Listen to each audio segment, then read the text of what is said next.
అందరికీ నమస్తే. నేను గరిడేపల్లి సత్యనారాయణ, న్యూ లక్ష్య ఆర్గనైజేషన్. దేశంలో పేదరికం ఎలా తగ్గుతుందనే దాని మీద వచ్చినప్పుడు, నెహ్రూ టైంలో అనేక వ్యవసాయ రంగం మొదటి పంచవర్ష ప్రణాళికలు పెట్టారు. ఇప్పుడు అది నీతి ఆయోగం పేరు మార్చారనుకోండి బీజేపీ వాళ్ళు. సో, ఏదైనా ఒక ప్రణాళిక ప్రకారం ముందుకెళ్ళటం, లేకపోతే ఒక ఎజెండా యేసుకొని, ఒక విజన్ తయారు చేసుకొని ముందుకు వెళ్ళటం అనేది ఎజెండాగా ఉన్నది. సో, జవహర్లాల్ నెహ్రూ భారతదేశానికి స్వతంత్రం వచ్చే నాటికి ఉన్నటువంటి భారతదేశం 2గా విడిపోయి పాకిస్తాన్ ఒకవైపు, భారతదేశం ఒకవైపు రావటం. అప్పటికే పట్టుమని ఒక 20%, 15% కూడా అక్షరాస్యత లేనటువంటి భారతీయులు. దుర్భర దారిద్ర్యం, ఒక సాగునీటి ప్రాజెక్ట్ లేదు, ఒక పారిశ్రామిక రంగం లేదు. సేవలు అసలు చదివే లేనప్పుడు సేవల రంగం ఇంకెక్కడిది? డాక్టర్లు, లాయర్లు, ఇంజినీర్లు ఇవన్నీ నర్సులు, ఇతర సేవల రంగం అసలు మచ్చుకైనా కనపడిన పరిస్థితుల్లో ఆనాడు భారత తొలి మొదటి ప్రధానమంత్రి జవహర్లాల్ నెహ్రూ ఈ దేశ అభివృద్ధి కోసం మొదటి ప్రణాళికలో, మొదటి పంచవర్ష ప్రణాళికలో వ్యవసాయ రంగానికి, రెండవ పంచవర్ష ప్రణాళికలో పారిశ్రామిక రంగానికి, మూడవ పంచవర్ష ప్రణాళికలో మళ్ళీ వ్యవసాయ రంగానికి ప్రాధాన్యతనిస్తూ, వివిధ దేశాలతో దౌత్య సంబంధాలు కొనసాగిస్తూ, అదేవిధంగా ముందుకు వెళ్ళినటువంటి సందర్భాన్ని మనం చూసాం. ఈ క్రమంలోనే రష్యాతోని స్నేహ సంబంధాలు నడిపి బొకారో, బిలాయ్ లాంటి పెద్ద భారీ ఉక్కు ఫ్యాక్టరీలు నిర్మించి ప్రత్యక్షంగా, పరోక్షంగా ఎన్నో ఉద్యోగాలు కల్పించినటువంటి సందర్భం. దాంతో పాటు మన భూగర్భ వనరులను ఏదైతే ఉన్నాయో ఐరన్ రాళ్ళని ఐరన్‌గా మార్చి మన ఉత్పత్తిని ప్రారంభించినటువంటి పరిస్థితి. ఆనాటికి వ్యవసాయ రంగం 80% పైగా వ్యవసాయ రంగం మీదనే భారతదేశ జనాభా ఆధారపడింది.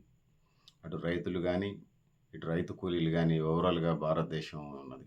ఈ క్రమంలోనే విద్యారంగాన్ని అభివృద్ధి చేయటం, ప్రభుత్వం ప్రభుత్వం లేదా ప్రభుత్వ రంగం ఆధ్వర్యంలోనే విద్యా వ్యవస్థను నడిపించడం, ఇంకా అనేక రకాలైనటువంటి విద్యా సంస్థల్ని పెంపొందించే ప్రయత్నం నెహ్రూ ప్రభుత్వం చేసింది. దాని తర్వాత కాలంలో వచ్చినప్పుడు లాల్ బహదూర్ శాస్త్రి కూడా గుజరీలాల్ నందా చేశారు గానీ ప్రధానమంత్రిగా కొద్ది కాలం మాత్రమే అది కొనసాగించినటువంటి పరిస్థితిని మనం చూసాం. లాల్ బహదూర్ శాస్త్రి జై జవాన్ జై కిసాన్ అనే నినాదాలతో ముందుకొచ్చినటువంటి పరిస్థితి మనం చూసాం. ఒకవైపు సరిహద్దు దేశాలైనటువంటి పాకిస్తాను, చైనా యుద్ధం ఎప్పుడు కయ్యానికి కాలు దూవినటువంటి వ్యవహారం నడుపుతున్న పరిస్థితుల్లో ఒక అనుమానాస్పద స్థితిలో లాల్ బహదూర్ శాస్త్రి మరణించారు. రష్యా తాష్కెంట్ ఒప్పందం ఏదో అక్కడ తీసుకెళ్ళిన తర్వాత భారత సమాజానికి, భారతీయ ప్రజలకి లాల్ బహదూర్ శాస్త్రి మరణం మీద ఇప్పటికీ అనుమానాలున్నాయి. ఎందుకంటే స్లో ఫుడ్ పాయిజన్ ద్వారా చనిపోయిండనేది భారతీయ సమాజంలో ఉన్నటువంటి ప్రధానమైనటువంటి అభిప్రాయం.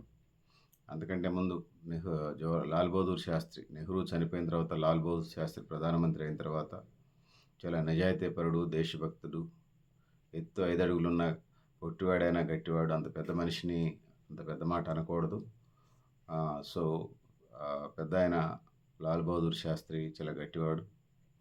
జై జవాన్ జై కిసాన్ నినాదంతో అంటే ఈ దేశంలో జవాన్లు అంటే ఆర్మీ, మిలిటరీ వీళ్ళంతా సైనికులు దేశాన్ని రక్షిస్తూ ఉంటారు. ఇంకొక వైపు ఈ దేశంలో ఉన్నటువంటి కర్షకులు ఎవరైతే ఉన్నారో వ్యవసాయదారులు, అటు రైతులు, ఇటు రైతు కూలీలు పంటలు పండిస్తారు. ఆ విధంగా ఈ దేశం నడుస్తుందని చెప్పేసి ఆనాడు జై జవాన్ జై కిసాన్ నినాదాన్ని ఇచ్చారు. సో, దీనికోసం నెహ్రూ ప్రారంభించినటువంటి సాగునీటి ప్రాజెక్టుల పరంపర కొనసాగేటువంటి పరిస్థితి వచ్చింది. ఓవరాల్‌గా 77 సంవత్సరాల్లో ఒక 15, 20 సంవత్సరాల లోపు తీసేస్తే మిగిలినటువంటి 50, 60 సంవత్సరాల పైగా భారతదేశాన్ని కాంగ్రెస్ పార్టీ పరిపాలించింది. ఈ నేపథ్యాన్ని మనం చూసాం. ఈ క్రమంలోనే మన 71 ఎన్నికల్లో ఇందిరాగాంధీ దేశమంతా తిరిగి ప్రచారం చేసి ఆ ఎన్నికల్లో గెలిచారు. సరే, దాని తర్వాత పంచవర్ష ప్రణాళికలకి ఇందిరాగాంధీ కూడా వాళ్ళ నాన్న ప్రారంభించినటువంటి జవహర్లాల్ నెహ్రూ ప్రారంభించినటువంటి పంచవర్ష ప్రణాళికల్ని ఇందిరాగాంధీ కూడా కొనసాగించారు. ఆ విధంగా ముందుకు వెళ్ళినటువంటి పరిస్థితిని మనం చూసాం. సో, ఏది ఏమైనప్పటికీ కూడా ఇందిరాగాంధీ గరీబీ హఠావో అంటే పేదరిక నిర్మూలన పేరుతోని ఆ విధంగా పెద్ద ఎత్తున ముందుకెళ్ళినటువంటి సందర్భాన్ని మనం చూసాం. సో, తర్వాత వచ్చినటువంటి అనేక మంది ప్రధానమంత్రులు కూడా ఇందిరాగాంధీ తర్వాత రాజీవ్ గాంధీ కూడా ఇందిరాగాంధీ కుమారుడు ఈరోజు పార్టీ కాంగ్రెస్ పార్లమెంటరీ పార్టీ నాయకుడిగా ఉన్నటువంటి రాహుల్ గాంధీ తండ్రి గారైనటువంటి రాజీవ్ గాంధీ దేశ ప్రధానమంత్రిగా దేశానికి ఇన్ఫర్మేషన్ టెక్నాలజీని తీసుకొచ్చి ఈ దేశంలో ఉపాధిని పెంచే ప్రయత్నం చేశాడు. అంటే ఉన్నటువంటి రంగాలను కొనసాగిస్తూనే ప్రభుత్వ రంగాల్ని, లేకపోతే పారిశ్రామిక రంగాల్ని, వ్యవసాయ రంగాల్ని అభివృద్ధికి బాటలు వేస్తూనే సాగునీటి ప్రాజెక్టులు, భారీ సాగునీటి ప్రాజెక్టులు, మధ్య తరహా లేకపోతే చెక్ డ్యామ్లు, చిన్న తరహా లేకపోతే చెరువులు, కుంటలు, బోర్లు ఆ వ్యవస్థను కొనసాగిస్తూనే ఇంకా ఉపాధి మార్గాలు పెంచడానికి, ప్రపంచంతో మనం సమానంగా ముందుకు వెళ్ళడానికి రాజీవ్ గాంధీ కూడా తన వంతు కృషి చేశారు. రాజీవ్ గాంధీ తర్వాత మళ్ళీ పివి నరసింహారావు ప్రధానమంత్రి అయినటువంటి సందర్భాన్ని మనం చూసాం. పివి నరసింహారావు ప్రధానమంత్రి కావడానికి ముందు దేవగౌడ, దాని తర్వాత చంద్రశేఖర్, ఇట్లా ప్రధానమంత్రులు కొద్ది కాలం నాన్ కాంగ్రెస్ పరిపాలన వచ్చినటువంటి సందర్భాన్ని మనం చూసాం. సో వాళ్ళు కూడా ఆ రంగాల్ని స్పీడ్గానో స్లోగానో కొంచెం రాజకీయ అస్థిరత ఉన్నప్పుడు సెంట్రల్ గవర్నమెంట్లో అభివృద్ధి కొంత తక్కువ జరుగుతుంది. ఆ పరిస్థితిని మనం చూసాం. దాని తర్వాత వచ్చినటువంటి ఎవరైతే ఉన్నారో దేవగౌడ తర్వాత చంద్రశేఖర్ తర్వాత మళ్ళీ ప్రభుత్వాలు మారుతూ వచ్చినాయి. ఈ క్రమంలోనే మళ్ళీ రాజీవ్ గాంధీ తర్వాత ప్రధానంగా మళ్ళీ కాంగ్రెస్ పార్టీ నుంచి రిటైర్డ్ అయినటువంటి ఒక senior leader, Congress leader PV Narasimha Rao 14 భాషలు అనర్గళంగా మాట్లాడేటటువంటి మనిషి, అనేక రచనాంగ వ్యాసాలు చేసినటువంటి పెద్ద మనిషి. ఆ విధంగా పివి నరసింహారావుని దేశ ప్రధానమంత్రిగా చేసినటువంటి సందర్భాన్ని మనం చూసాం. పివి నరసింహారావు వచ్చిన తర్వాత అప్పటిదాకా ఒక ఎత్తు, అప్పటి నుంచి ఒక ఎత్తు. 1991 దశకంలోకి వచ్చేసరికి ప్రపంచం కుగ్రామమైనటువంటి పరిస్థితి మనం చూసాం. ఈ క్రమంలోనే ప్రపంచం కుగ్రామమైనటువంటి పరిస్థితుల్లో ఎల్పిజి లిబరలైజేషన్, ప్రైవేటైజేషన్, గ్లోబలైజేషన్, సరళీకరణ, ప్రైవేటీకరణ, ప్రపంచీకరణ పేరుతోని ప్రపంచంలో ఉన్నటువంటి వాళ్ళు, అంటే ప్రపంచం ఒక చిన్న కుగ్రామమైనటువంటి పరిస్థితి, చిన్న కుగ్రామంలాగా అయినటువంటి పరిస్థితులు. ఆ విధంగా ఇక్కడ ఉన్నవాళ్ళు ఎక్కడికైనా వాళ్ళ పంటల్ని, వాళ్ళ ఉత్పత్తుల్ని అమ్ముకోవచ్చు.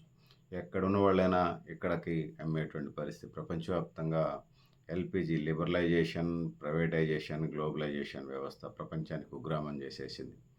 దీనికి సంబంధించి సైన్స్ అండ్ టెక్నాలజీ అభివృద్ధి చెందిన ఉపయోగం వల్ల ఇదైనది. సో ఇది అభివృద్ధి చెందిన దేశాలకి ఎల్పిజి ఉపయోగపడ్డది, అభివృద్ధి చెందుతున్న వెనకబడిన దేశాలకి ఇది పెద్దగా ఉపయోగం జరగలేదనేది ఎకనామిస్టుల, ఆర్థికవేత్తల యొక్క అభిప్రాయం. అదేవిధంగా ఈ దేశం సంబంధించినటువంటి అనలిస్టుల, విమర్శకుల అభిప్రాయం అని అనలేము. సో ఏది ఏమైనప్పటికీ దేశ ప్రయోజనాల రీత్యా, రాష్ట్ర ప్రయోజనాల రీత్యా చూసుకున్నప్పుడు సో ఆ విధంగా కొనసాగింది అనేది చెప్పక తప్పదు. పివి నరసింహారావు తర్వాత మళ్ళీ మన్మోహన్ సింగ్ ఆర్థిక మంత్రిగా ఉన్నారు. పివి నరసింహారావు గవర్నమెంట్ వచ్చే నాటికి బంగారాన్ని తాకట్టు పెట్టి భారతదేశ ఆర్థిక వ్యవస్థ నడపాల్సిన పరిస్థితి వచ్చింది. భారతదేశంలో ఉన్నటువంటి డబ్బులు ఎట్లా పడితే అట్లా ప్రింట్ చేయకూడదు, కరెన్సీ నోట్లని. కొంత బంగారం, దానికి సంబంధించినటువంటి కొన్ని ఆర్థిక సూత్రాలు, ప్రిన్సిపల్స్ ఉంటాయి, దాని ప్రకారం ప్రింట్ వేయాలి. సో ఆ క్రమంలో పివి నరసింహారావు బంగారాన్ని తాకట్టు పెట్టి దేశాన్ని నడిపించడం కోసం తను చేసినటువంటి ప్రయత్నం. సో తర్వాత మళ్ళీ పివి నరసింహారావు తదనంతర కాలంలో మరణించడం, తర్వాత ఆనాటి పివి నరసింహారావు గవర్నమెంట్లో ఉన్నటువంటి ఆర్థిక మంత్రిగా పనిచేసినటువంటి doctor Manmohan Singh, Oxford university, చాలా ఫేమస్ యూనివర్సిటీలో తను చదువుకొని వచ్చాడు, ప్రొఫెసర్ అతను. సో ఆనాటి ఆర్థిక మంత్రి ఈ లిబరలైజేషన్, ప్రైవేటైజేషన్, గ్లోబలైజేషన్కి తెర వెనుకుండి తన వంతు పాత్ర, కర్తవ్యాన్ని నిర్వర్తించినటువంటి పెద్ద మనిషి మన్మోహన్ సింగ్. తదనంతరం పివి నరసింహారావు తదనంతరం మన్మోహన్ సింగ్ వచ్చారు. ఆ బంగారాన్ని తాకట్టుని ఇడిపించుకొని శరవేగంతోనే ఈ ఎల్పిజి లిబరలైజేషన్, ప్రైవేటైజేషన్, గ్లోబలైజేషన్ ముందుకు తీసుకుపోయే ప్రయత్నం చేశారు. ఏది ఏమైనప్పటికీ పట్టణీకరణ పెరుగుతూ వచ్చింది. అంటే ఆ రోజు 15-16% ఉన్నటువంటి విద్య అక్షరాస్యత ఈరోజు మనం 2024 వచ్చరికి 70-80% అక్షరాస్యత పెరిగింది. త్రాగునీటి వ్యవస్థలు పెరిగినటువంటి పరిస్థితిని మనం చూస్తూ ఉన్నాం. సో అనేక ఉపాధి మార్గాల్ని, సంక్షేమ మార్గాల్ని ఇచ్చే ప్రయత్నం చేశారు. ముఖ్యంగా సాగునీటి ప్రాజెక్టులు కట్టడం వల్ల అటు రైతులకి, ఇటు రైతు కూలీలకి పనులు దొరికినాయి. పారిశ్రామిక రంగాన్ని డెవలప్ చేసే ప్రయత్నం చేశారు. విదేశీ పెట్టుబడులు ఇక్కడ తీసుకొచ్చే ప్రయత్నం చేశారు.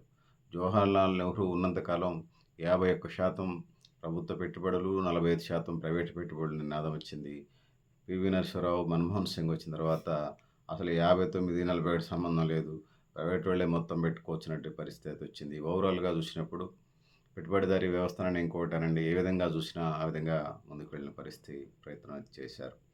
సో, దేశంలో ఇప్పటికి సుమారుగా 2024 వచ్చరికి 30-40% పేదరికం ఉందని చెప్పేసి అనేక నివేదికలు స్పష్టం చేస్తా ఉన్నాయి. ఇది గతంలో 50-60% ఉండేది. మనం అనేక సాగునీటి ప్రాజెక్టులు కట్టడం వల్ల ఆహార ఉత్పత్తుల్ని మనం చేసుకోగలిగాం. మన 69 ఆ ప్రాంతంలో 1966, 69 ఆ ప్రాంతం అంటే ఓవరాల్‌గా 1960 దశకంలో 1960 టైంలో హరిత విప్లవం స్వామినాథన్ నాయకత్వంలో ఈ దేశానికి నూతన వంగడాలు సృష్టించి సుమారుగా వరి 6-7 నెలలు పంట పండేది. దాన్ని 3 నెలలకు తీసుకొచ్చారు. ఆ విధంగా భారతదేశ ఆహార కొరతను తీర్చే ప్రయత్నం చేశారు. సో, ఇన్ని జరిగినా, ఇన్ని చేసినా దేశంలో ఒకవైపు పేదరికం 0%కి పోలేదు. అంటే ప్రపంచంలో కూడా ఎక్కడ 0% పేదరికం ఉండదులే. కనీసం తినడానికి తిండి, ఉండడానికి ఇల్లు, కట్టుకోవడానికి బట్ట అనేటువంటి పరిస్థితి ఉంది. సో, ఈ తినడానికి తిండి, ఉండడానికి ఇల్లు, కట్టుకోవడానికి బట్ట నుంచి మనం ఈరోజు తినడానికి తిండి, ఉండడానికి ఇల్లు, కట్టుకోవడానికి బట్ట, చదువుకోవడానికి విద్య, రోగం రోస్టో వస్తే చూపించుకోవడానికి హాస్పిటలు, ఉద్యోగం, ఉపాధిని మనం కోరుతా ఉన్నాం. ఇవన్నీ ఉన్నప్పుడు మాత్రమే మానవుని యొక్క జీవితం సంపూర్ణమవుతుంది.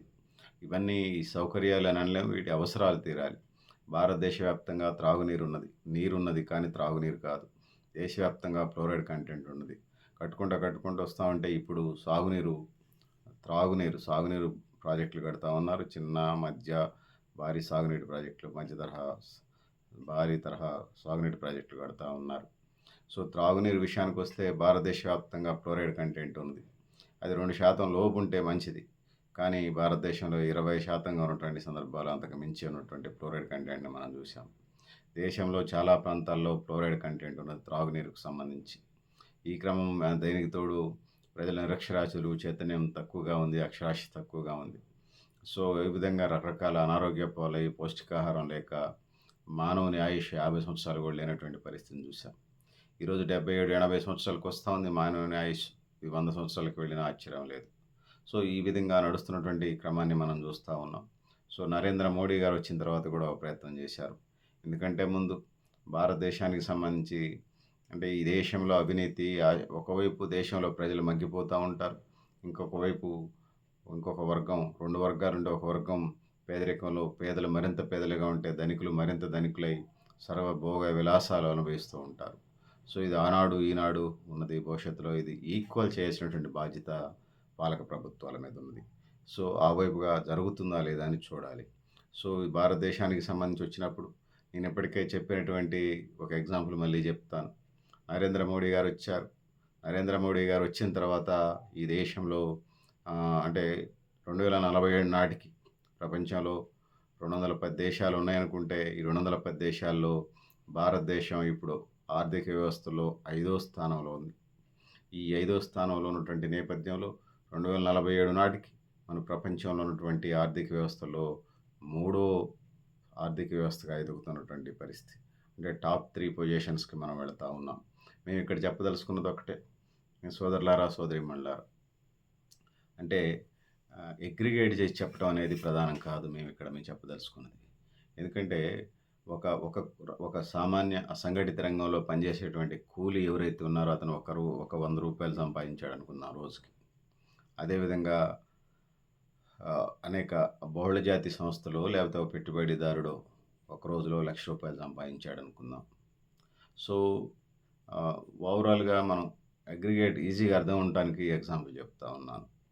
ఓవరాల్‌గా అది ప్రయాణం తలసరి ఆదాయాన్ని తీసినా, జాతీయ ఆదాయాన్ని తీసినా ఇదే వర్తించుద్ది. ఎందుకంటే అగ్రిగేట్ చేస్తారు ఇక్కడ. సో, ₹1,00,000 సంపాదించిన పెట్టుబడిదారుడు, ₹100 సంపాదించినటువంటి అసంఘటిత రంగ కూలీ అనండి, కార్మికుడు అనండి, లేకపోతే కర్షకుడు అనండి. ఈ ₹100ని, ₹1,00,000ని మనం మెర్జ్ చేసినప్పుడు, ఈ రెండిటిని కలిపినప్పుడు ఏమవుతుందంటే అగ్రిగేట్ అయితే అప్పుడు ₹1,00,100 అవుతుంది. వీళ్ళిద్దరి యొక్క ఈ పెట్టుబడిదారుడు, ఈ అసంఘటిత రంగ కార్మికుడు ఇద్దరిది కలిపినప్పుడు ₹1,00,100 అవుతుంది. సో, ఈ ₹1,00,100ని సిరిసగం పంచినప్పుడు, అంటే దీన్ని తలసరి ఆదాయం అనండి, జాతీయ ఆదాయం అనండి, పంచినప్పుడు ఇక్కడ ఏం జరుగుతూ ఉంటుంది? ఈ వీళ్ళిద్దరిది పంచినప్పుడు వా అంటే 1,01,000ని పెంచినప్పుడు 50,000 రూ. 50 అవుతుంది. సో, ఈ 2 మనకి సమానంగానే ఉన్నట్టుగా అనిపిస్తది. సో, ఇక్కడ పెట్టుబడిదారుడిది రూ. 1,00,000 రోజుకు ఆదాయం, వ్యవసాయ కూలీది రూ. 100 లేకపోతే అసంఘటిత రంగ కార్మికుడిది రూ. 100. సో, ఓవరాల్‌గా అగ్రిగేట్ చేసినప్పుడు వాళ్ళదేమవుతుందంటే ఈయనది రూ. 50,000, ఈయనది రూ. 50,000. నిజంగా లెక్కలు చూయించడానికి అలా ఉంటుంది. కానీ వాస్తవంగా ఆయనకి రూ. 1,00,000 ఆదాయం ఉంటది. ఈయనకి రూ. 100 ఆదాయం. సో, ఇక్కడ అగ్రిగేట్ చేసినప్పుడు వీళ్ళిద్దరిని సమానంగా చూపిస్తుంది భారత ప్రభుత్వం, లేకపోతే దేశంలో ఉన్నటువంటి ఎకానమీ, ఈ స్టాటిస్టిక్స్, ఈ లెక్కలన్నీ. సో, వాస్తవంగా ఈ రూ. 100 ఆదాయం ఉన్నటువంటి వ్యక్తి ఇంత స్థాయికొచ్చాడా? ఇక్కడే ఉన్నాడు గదా! కింద ఎక్కడో ఉన్నాడు గదా! సో, ఇలాంటి అభివృద్ధిని మేము కోరుకోవట్లేదు. నిజంగా ఈ రూ. 100 సంపాదించే వ్యక్తి అంటే నెలకు 3,000 సంపాదిస్తే ఆ కుటుంబం ఎలా బతకాలి? పిల్లలు ఎలా బతకాలి? బట్టలేంటి? కూరగాయలేంటి? ఉప్పు, పప్పు, చింతపండు, మంచినూనె, నిత్యావసర వస్తువుల ధరలేంటి? పౌష్టికాహారం ఏంటి? రోగం వస్తే ఎక్కడ చూయించుకోవాలి? పిల్లల్ని ఎక్కడ చదివించాలి? పండగొస్తే బట్టలు ఏడ కొనుక్కోవాలి? లేకపోతే పండగొస్తే పిండి వంటలు, లేకపోతే నాన్ వెజ్ ఐటెమ్స్ తెచ్చుకోవాలి. ఇవన్నీ రోజువారీ నిత్య జీవితంలో అంటే రోజుకు రూ. 100 సంపాదించినటువంటి కుటుంబ పెద్ద నెలకు 3,000తోని కుటుంబాన్ని నెట్టకు మరి వీళ్ళని అభివృద్ధి చేయాల్సినటువంటి బాధ్యత, ఈ పేదరికం నుంచి పేదరికం బహుముఖమైనది, వీళ్ళని బయటపడేయాల్సిన బాధ్యత పాలక పక్షాల మీద, పాలక పార్టీల మీద, పాలక ప్రభుత్వాల మీద ఉన్నది.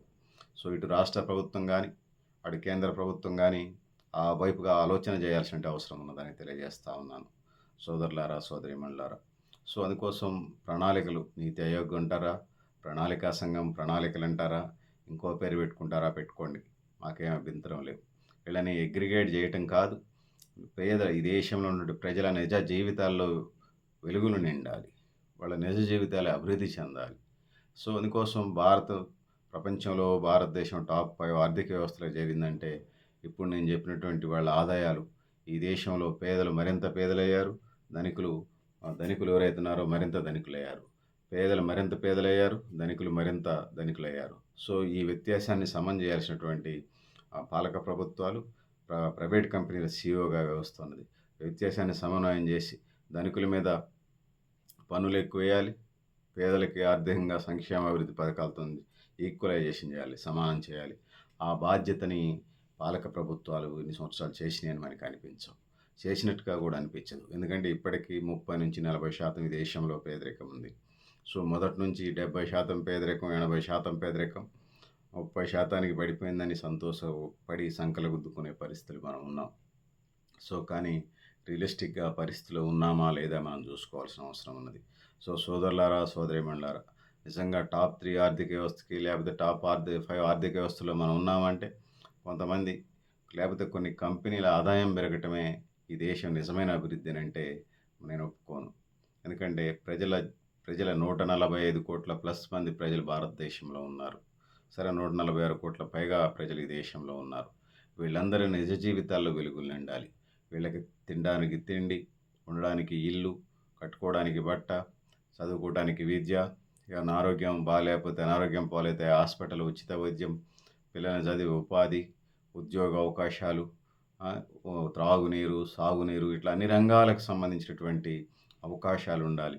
ఈ దేశ ప్రజలు కులాలకి, మతాలకి, ప్రాంతాలకు అతీతంగా అవకాశాలు కలిగి ఆ విధంగా పేదరికం లేనటువంటి సమాజం నిజమైన అభివృద్ధి అనేది తెలియజేస్తూ ఉన్నాను. అభివృద్ధి అంటే ఒక పిల్లాడిని తీసుకున్నప్పుడు వాడు శారీరకంగా ఎదుగుతుంటాడు. రోజులు గడుస్తున్నా కొద్దిగా వయసు పెరుగుతూ ఉంటుంది. అది శారీరక అభివృద్ధి. సో, అదేవిధంగా శారీరక అభివృద్ధితో పాటు మానసికంగా ఆడప్పుడు దాకా మాటలు రానివాడు అమ్మ, నాన్న, తాత, మామ అని పిలుస్తూ ఉంటాడు. దాని తర్వాత చుట్టూ ఉన్న వస్తువుల్ని పలుకుతూ ఉంటాడు ముద్దుగా. దాని తర్వాత మాట్లాడటం వస్తుంది. అంగన్వాడీ సెంటర్ నుంచి ఎల్కేజీకి వస్తాడు. పెద్ద తరగతి వచ్చి మాట్లాడగలుగుతారు. సో, ఆ విధంగా ఒక దేశం అభివృద్ధి చెందడం అంటే ఒక పిల్లాడి శారీరకంగా ఎదగడంతో పాటు మానసికంగా ఎదగటం ఎట్లానో అభివృద్ధి అని అంటాము. ఆ విధంగానే దేశంలో ఉన్నటువంటి ప్రజలందరూ కూడా ధనికుల అభివృద్ధి ఎలాగా కొనసాగుతూ ఉంటుంది, పేదల అభివృద్ధి కూడా జరిగినప్పుడే అది అభివృద్ధి నిజమైన డెవలప్మెంట్గా మేము భావిస్తూ ఉన్నాం. సో, అదే సంతులిత అభివృద్ధి, అదే సమగ్ర అభివృద్ధి, అదే సంపూర్ణ అభివృద్ధి అనేది నేను చెప్పదలుచుకున్నాను. సో, సోదరులారా, సోదరీమణులారా, ఈ దేశానికి స్వాతంత్రం వచ్చి 77 ఏళ్ళు గడిచిన తర్వాత భారతదేశం టాప్ 5 ఆర్థిక వ్యవస్థలోకి వెళ్ళినా కూడా ఇంకా ఈ దేశంలో 30% పేదరికం ఉంది. ఈ పేదరికం పోవటానికి ఇంకా అనేక పారిశ్రామిక రంగంలో అనేక అభివృద్ధులు తీసుకురావాలి. కొత్త ప్రాజెక్టులు పెట్టాలి. ఆ విధంగా ముందుకు తీసుకుపోవాలి. దాంతోని పాటుగా ఈ దేశంలో వ్యవసాయ రంగాన్ని అభివృద్ధి చేయాలి. పండ్లు, ఫలాలు, వాణిజ్య పంటల్ని అభివృద్ధి చేయాలి. ఆధునిక పద్ధతుల్ని, మెళకువల్ని ఇది జేసి ముందుకు వెళ్ళాల్సిన అవసరం ఉంది. అదేవిధంగా చిరుధాన్యాల్ని పంటలు పండించే ప్రయత్నం చేయాలి. ఆ విధంగా ఈ దేశ అవసరాలకు సరిపడా పంటలు పండించిన తర్వాత వ్యవసాయ రంగంలో ఎక్కడైతే మన ప్రొడక్షన్‌కి డిమాండ్ ఉన్నదో ఆ వైపుగా దౌత్యాధికారులు, విదేశీ సంబంధాలకు సంబంధించినటువంటి వచ్చినటువంటి వాళ్ళు, వాళ్ళ దేశాలతో మాట్లాడి మార్కెటింగ్ చేసి, మన విదేశీ మార్గద్రవ్యాన్ని, మన రైతులు మన కరెన్సీని సంపాదించుకునేటువంటి మార్గాల్ని చేయాలి. సో, ఓ బెగ్గరున్నాడు. ఓ చెట్టు కింద ఉన్నాడు. నైట్ పూట దాహం వేసింది. దాహం వేసినప్పుడు బావి తవ్వుకుందాం అనుకున్నాడట. అయితే పొద్దున్నే తవ్వుదాం అనుకోని సరే ఎట్లాగొట్ట గడిచిపోయింది ఆ రాత్రి. తెల్లారి మళ్ళీ ఆయన పైన బెగ్గింగ్ చేయడానికి వెళ్ళాడు. అట్లా చందంగా తయారైందనేది చెప్పదలుచుకున్నాను. సో, వ్యవసాయ రంగానికి సంబంధించి వచ్చినప్పుడు రైతులకి సాగునీరు అందించాలి. అదేవిధంగా వివిధ రూపాల్లో ఉచిత విద్యుత్ ఇవ్వాలి. భారీ ప్రాజెక్టులు, మధ్య తరహా ప్రాజెక్టులు, చిన్న నీటి తరహా ప్రాజెక్టులు, తుంపర సేద్యాలు, చెక్ డ్యామ్‌లు, చెరువులు, కుంటలు, ఉచిత విద్యుత్తు, బోర్‌వెల్స్ వీటన్నిటి సాగునీటి అవకాశాలు కల్పిస్తూనే ఇంకొక ఎరువులు, విత్తనాలు, పురుగు మందులు వీటికి సంబంధించినటువంటి కల్తీ లేకుండా ఇన్ టైంలో మే నుంచి జులై మధ్యలో అందే విధంగా చూడాలి. ఆ విధంగా ముందుకు పోవాల్సిన అవసరం ఉన్నది. దాంతోని పాటు యాంత్రీకరణకు సంబంధించి రైతులకు సబ్సిడీలు ఇవ్వాలి. ఆ విధంగా అటు రైతులకి, ఇటు రైతు కూలీలకి ఎంతో కొంత పని దొరుకుతుంది. ఆ విధంగా ముందుకు పోయే అవకాశం ఉన్నది. సో, సోదరులారా, సోదరీమణులారా దీనితోని పాటుగా ఈ దేశంలో ఈ దేశంలో ఉన్నటువంటి వాటికి సంబంధించి అన్ని రంగాలకు సంబంధించినటువంటి దాంతో వ్యవసాయ రంగంతోని పాటు పారిశ్రామిక రంగాన్ని, ఇతర రంగాలని అన్నిటిని కూడా అభివృద్ధి చేయాల్సిన అవసరం ఎంతైనా ఉన్నదని తెలియజేస్తా ఉన్నాను.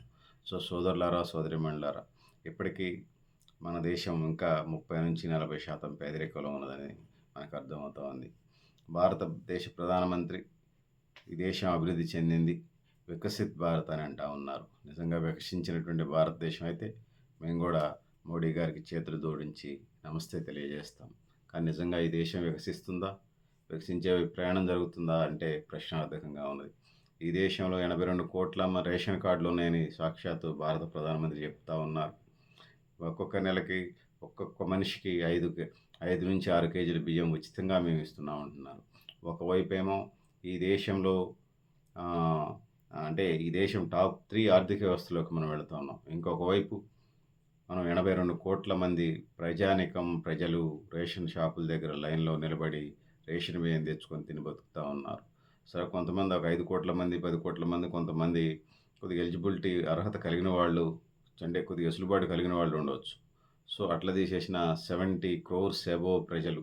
మీ లెక్కల ప్రకారం అయితే 82 కోట్లకు పైగా, మా లెక్కల ప్రకారం చూసినా 70 కోట్ల మందికి పైగా ప్రజలు ఈ దేశంలో పేదరికం వైపు ఉన్నటువంటి పరిస్థితిని చూస్తూ ఉన్నాం. బియ్యం ఇవ్వాల్సిందే, కాదనంటలేదు. దేశంలో ఉన్నటువంటి ప్రజలు పేదరికం అనుభవిస్తున్నంత కాలం బియ్యంతోని పాటు గోధుమలో లేకపోతే చిరుధాన్యాలు కూడా ఇవ్వండి. ఇంక ఇతర నిత్యావసర వస్తువులు, సరుకులు కూడా ఇవ్వడానికి సాధ్యమైతే వాటిని కూడా ఇవ్వండి. అభ్యంతరాలు ఏం లేవు. కానీ ఇంకా నేను చెప్పదలుచుకున్నది ఏందంటే, వాళ్ళకి తాత్కాలికమైనటువంటి ఈ సంక్షేమ పథకాలు అందజేస్తూ, దీర్ఘకాలికంగా వాళ్ళ కాళ్ళ మీద వాళ్ళు నిలబడే విధంగా ప్రణాళికలు సిద్ధం చేయాలి. స్కిల్ డెవలప్‌మెంట్ ప్రోగ్రామ్స్ చేయాలి. వ్యవసాయ రంగాన్ని అభివృద్ధి చేయాలి. పారిశ్రామిక రంగాన్ని అభివృద్ధి చేయాలి. ఇట్లా దేశంలో ఉన్నటువంటి అన్ని రంగాలను అభివృద్ధి చేసుకోవటం వల్ల చాలామంది ప్రజలకి ఉపాధి కలుగుతుంది. ఇంకా ఈ దేశంలో ఉన్నటువంటి ప్రభుత్వ రంగ సంస్థలను అమ్మే ప్రయత్నం జరుగుతూ ఉంది. ఆ విధంగా కార్మికులు రోడ్డున పడి ఆదాయాన్ని కోల్పోతున్నారు, పేదరికంలో నెట్టివేయబడతా ఉన్నారు.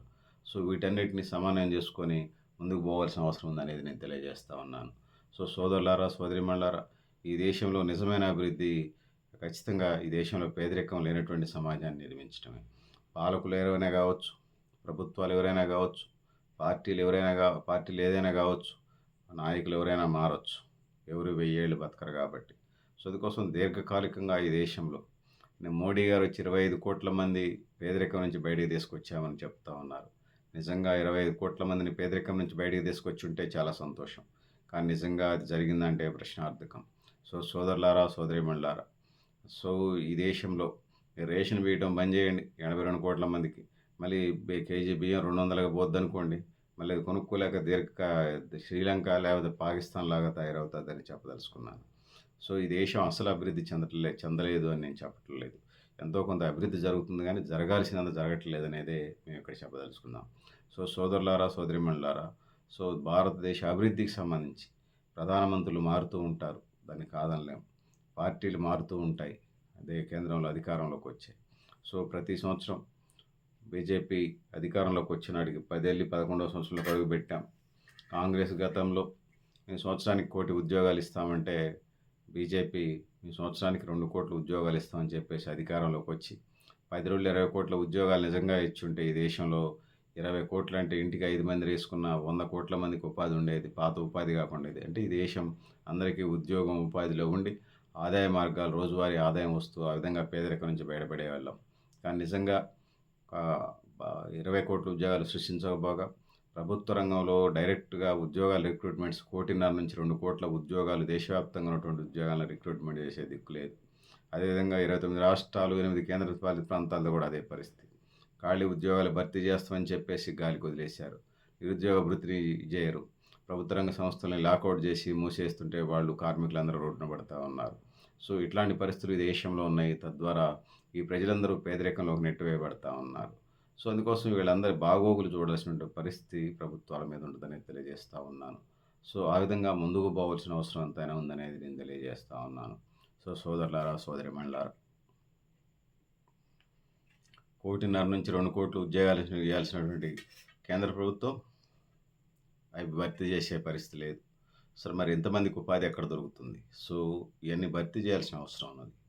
సో, అందుకోసం ఒకవైపు ప్రభుత్వ రంగ ఉద్యోగాలను భర్తీ చేయకపోగా ఉన్నటువంటి ప్రభుత్వ రంగ సంస్థల్ని ఎక్కడికక్కడికి ప్రైవేట్ రంగానికి, అటు పోర్టులు, విమానాశ్రయాలు, ఎల్ఐసి, బిఎస్ఎన్ఎల్ ఇట్లా ప్రభుత్వ రంగ సంస్థలన్నిటిని వంతుల వారీగా అమ్ముకుంటా వస్తున్నటువంటి నేపథ్యాన్ని మనం చూస్తా ఉన్నాం.